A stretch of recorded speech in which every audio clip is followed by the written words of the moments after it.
आज का जो हमारा टॉपिक है वो है डीएनए फिंगरप्रिंटिंग। अगर डीएनए फिंगरप्रिंटिंग की डेफिनेशन की बात करें तो differences in DNA electrophoresis pattern among individuals are called restriction, fragment length, polymorphism, और शॉर्ट में हम इसको रिफ्लेक्स के नाम से भी जान सकते हैं, which are unique amongst to the fingerprints and are use to mark the identify. इससे क्या होता है, हमें ये पता है कि जितने भी पर्सन्स दुनिया में हैं या जितने भी इंडिविजुअल्स लोग हैं, सबका अपना अपना इंडिविजुअल पैटर्न होता है। अब ये पैटर्न क्या होता है, अगर पैटर्न को समझाऊं तो देखो, सबसे पहले हम किसी का भी ब्लड सैंपल लेते हैं। ब्लड सैंपल में डीएनए प्रेजेंट होते हैं। DNA is extract from blood sample. Only WBC cells are considered because WBC cells have nucleus and they have also DNA, okay.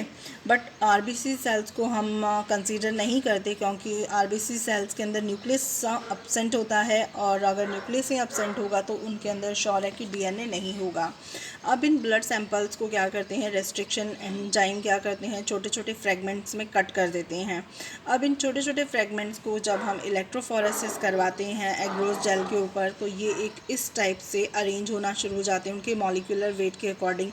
ये उनका मॉलिक्यूलर वेट के अकॉर्डिंग किसी jail के ऊपर अरेंज हो जाना ही क्या पैटर्न कहलाता है। और ये जो पैटर्न होता है हर एक इंडिविजुअल का यूनिक होता है, किसी का किसी के साथ मैच नहीं करता है।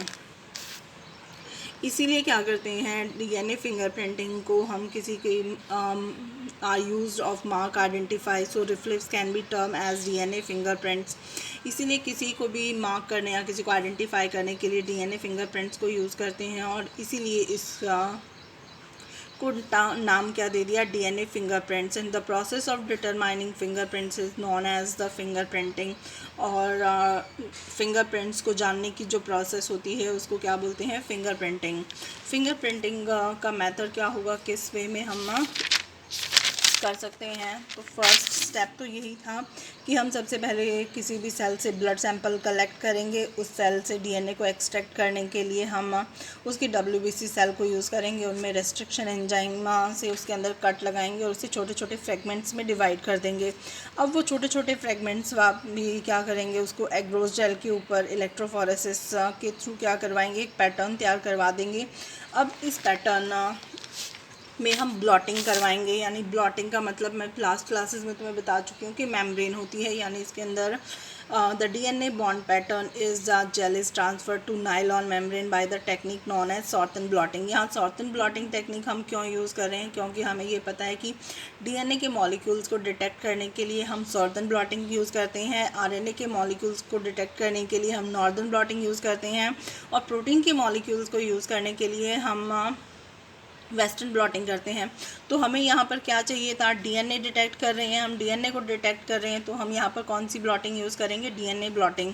अगर आगे का पैटर्न तुम लोग अगर करना चाहो तो सेम जो एज इट इज़ सॉर्थन ब्लॉटिंग को भी कर सकते हो, और अदरवाइज़ अगर अलग से फिंगरप्रिंटिंग कि ये वाले डायग्राम बनाना चाहते हो एग्ज़ाम में तो वो भी बना सकते हो।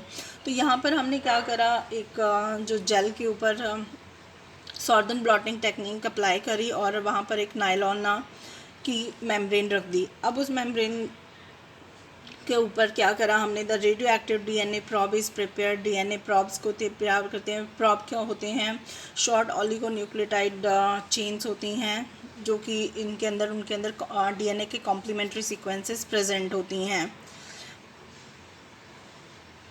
अब the DNA probe binds to specific DNA sequences on the membrane, क्योंकि डीएनए जो प्रॉब हम उसके अंदर एंटर करवा रहे हैं उनमें कॉम्प्लीमेंट्री सीक्वेंसेस डीएनए की प्रेजेंट है, तो वो डीएनए की मेम्ब्रेन के साथ जाकर बाइंड होना शुरू कर देंगे।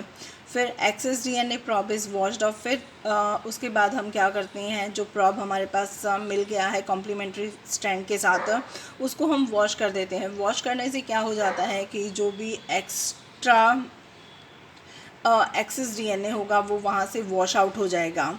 इसके बाद at this stage the radioactivity probe is bound to the DNA pattern on the membrane. फिर दोबारा वो क्या होता है, डीएनए मेम्ब्रेन के साथ बाउंड कर देते हैं। फिर उसके ऊपर एक्सरे फिल्म के ऊपर उसको प्लेस्ड करा जाता है। अगर ये 2 टाइप से हो सकता है, या तो फ्लूरोसेंट भी हो सकता है या फिर रेडियो एक्टिव भी हो सकता है। अगर रेडियो एक्टिव होगा तो वह एक्सरे फिल्म के थ्रू रिप्लेस्ड कर दिया जाएगा, और radio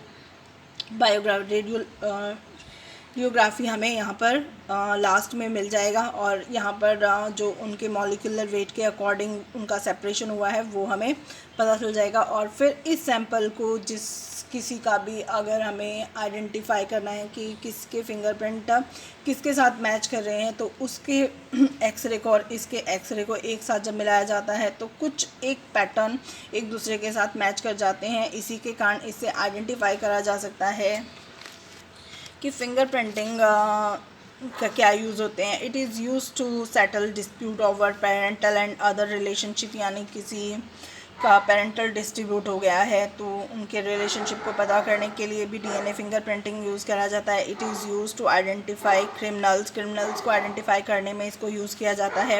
it is used in parental diagnosis of inherited disorder, यदि किसी के पेरेंट्स के अंदर कोई इनहेरिटेड डिसऑर्डर है तो उसको आइडेंटिफाई करने के लिए भी हम डीएनए फिंगर प्रिंटिंग को यूज़ करते हैं। तो डीएनए फिंगर प्रिंटिंग एक शॉर्ट सा टॉपिक था तुम्हारा, मे बी 1 या 2 नंबर में इसके ऊपर रिगार्डिंग क्वेश्चन आ सकता है। ओके।